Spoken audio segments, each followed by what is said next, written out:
We've got quite a varied conference subject matter, as you'll see, ranging from everything from basic science right through to clinical service delivery. And I think that's one of the interesting aspects of our society, that we do have this breadth. And it's my pleasure now to hand over to Diego, who is our current president of the society, who will give you a little bit more background to the society, and then who will then introduce our first keynote speaker. Thank you, Diego. Well, thank you, Mood, for putting this together and volunteering your time, your efforts, in making this happen. Matt, thank you for orchestrating this meeting. I mean, this is really an amazing accomplishment to have this and have 400 people attending this virtual meeting. I think I can officially say this is, I think, the largest ISOM meeting in history. So we should take advantage of the technology that links us together. And I really want to thank everybody for attending. I will share my screen briefly, and I'll talk for 5 minutes before introducing our first keynote speaker. I hope people can see my screen. I just want to talk a little bit about our society and where we've been and where we're going. And again, thank Brighton Sussex Medical School for hosting this virtual meeting.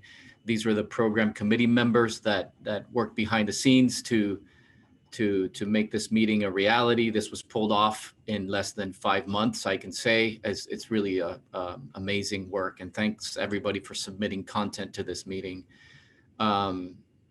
ISOM became a society only recently. It really has been a symposium.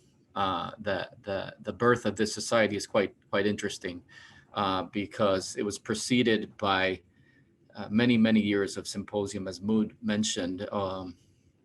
Over 50 years, almost 50 years now, as I'll say in the next slide.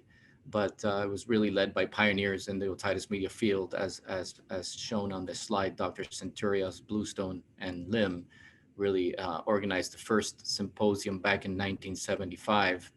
And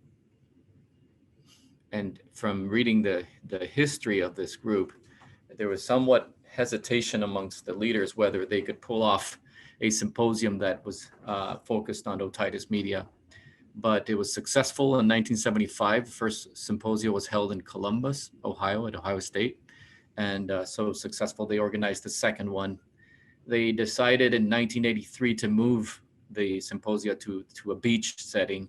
And as you can see, over the ensuing 15 years or so, these meetings were held in Florida with growth, international expansion, and growth into an every other year sort of setting, or every other 2 years in an international location. So there's been international symposia starting in 1985, as listed on this slide. In 2013, a group of leaders and thinkers in otitis media research decided that the symposia should really be formalized into a society. Bylaws were created, and a governance structure was formed for the International Society for Otitis Media. This is the initial group of leaders for the board that formed ISOM. You know, we have the first president was Rich Rosenfeld. I believe Joe Kirshner was the first secretary, and Dr. Castlebrandt Margareta was the first treasurer for our society.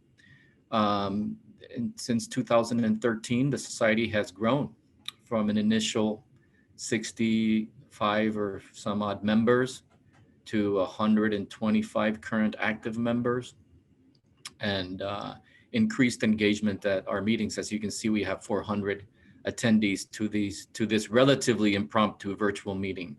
So I think there's ongoing and a lot of room for growing the boat and increasing the breadth and the reach of this society. And what the society's mission is, I think this is what we need to remember, that this is as Mood said, this is a friendly society, and I strongly feel that this is the society that groups and pushes the frontiers of research education and patient care as they relate to otitis media. It covers the full gamut and breadth of a wide field, prevalent disease that is got a lot of room for innovation in each of these areas.